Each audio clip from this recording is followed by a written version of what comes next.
Dalam menggunakan toilet umum, sebaiknya gunakanlah selalu air yang keluar dari keran atau tisu dan hindarilah penggunaan air dari dalam bak atau dari dalam ember.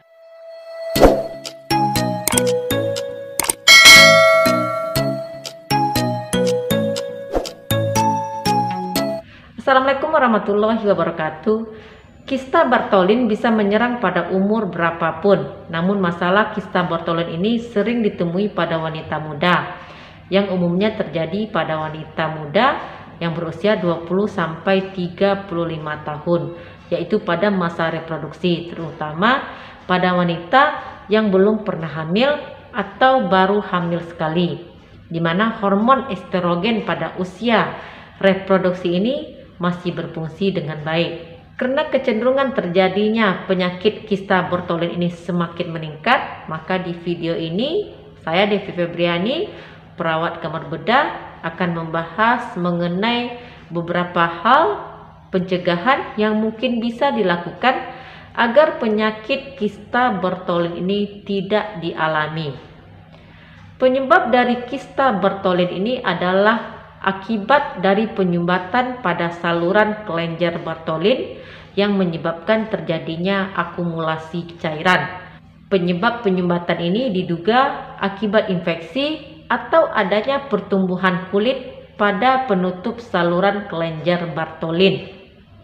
Kista Bartholin ini dapat terinfeksi dan juga akan membentuk suatu abses. Alat kelamin wanita ini sangat rentan akan terjangkitnya infeksi selain dari anus.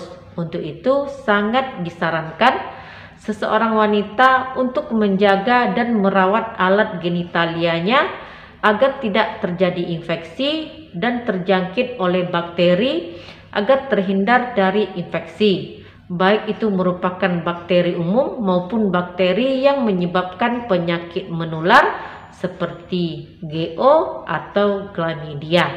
Ada beberapa gaya hidup sehat yang kamu bisa terapkan untuk menghindari terjadinya infeksi pada area kelamin yang tentu saja bisa memicu terjadinya kista Bartholin. Yang pertama adalah dengan mencuci bersih alat genital. Bersihkanlah alat genital setelah buang air kecil dan juga buang air besar. Usahakanlah untuk mencuci bagian luar alat kelamin dengan air, dan khusus untuk wanita cara menyiram air dengan arah depan ke belakang.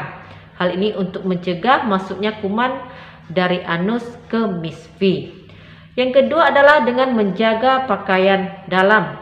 Dalam sehari minimal mengganti pakaian dalam sebanyak 2 kali untuk menjaga kebersihan.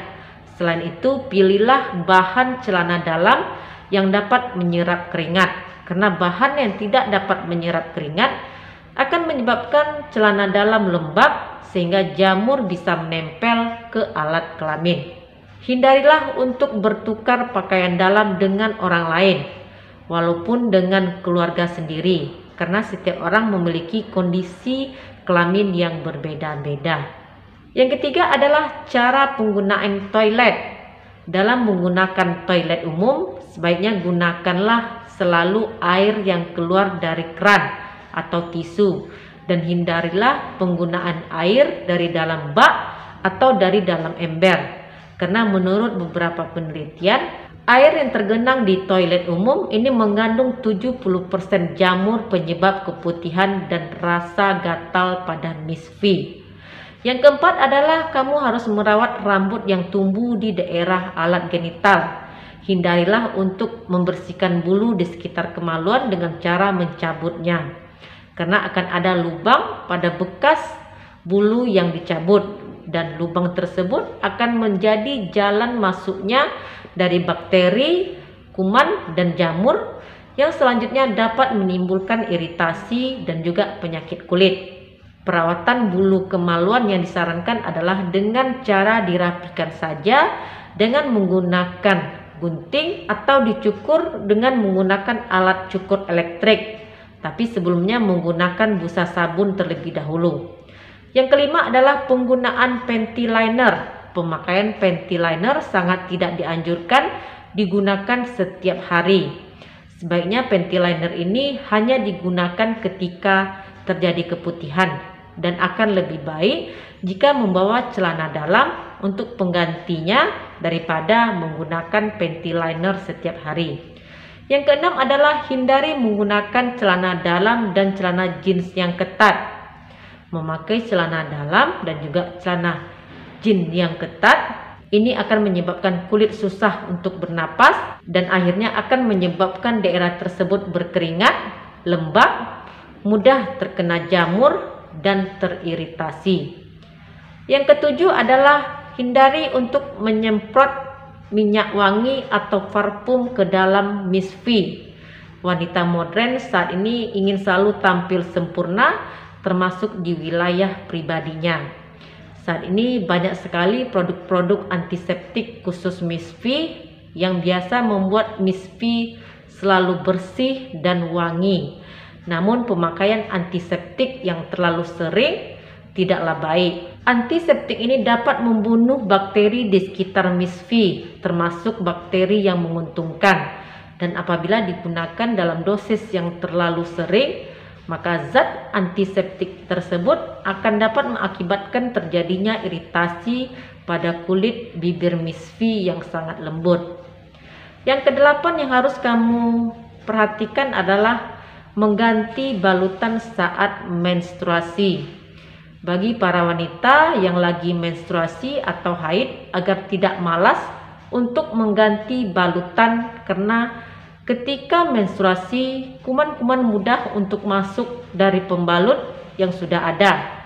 Dan gumpalan darah merupakan tempat berkembangnya jamur dan bakteri.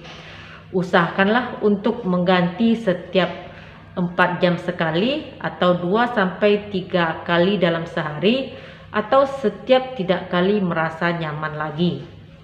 Dan jangan lupa untuk membersihkan Miss V sebelumnya ketika mengganti balutan.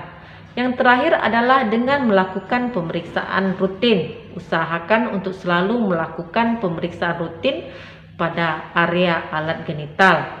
Jika terdapat sesuatu yang tidak biasanya dan merasa tidak nyaman, seperti munculnya benjolan kecil di sekitar alat kelamin dan juga adanya perubahan warna, dan disertai juga dengan bau yang kurang sedap dan mengalami gatal-gatal pada alat kelamin, segeralah konsultasi dengan dokter yang terkait.